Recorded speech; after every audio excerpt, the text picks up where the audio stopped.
How to get access to old Cash App account. Hey, if you're trying to get access to your old Cash App account, I've got you covered. Let's go through the steps to recover it so you can get back to managing your funds.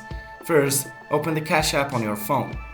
Then, in the top right corner, tap on the profile icon.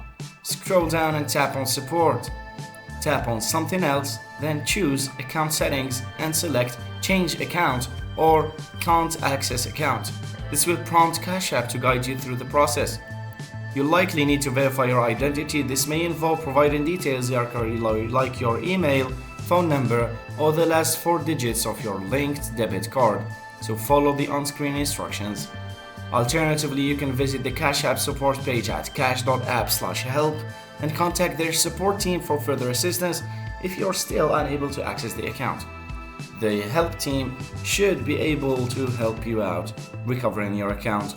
And that's all. You should be able to regain access to your old Cash App account. So if you need more help, feel free to reach out to Cash App support team. Thanks for watching.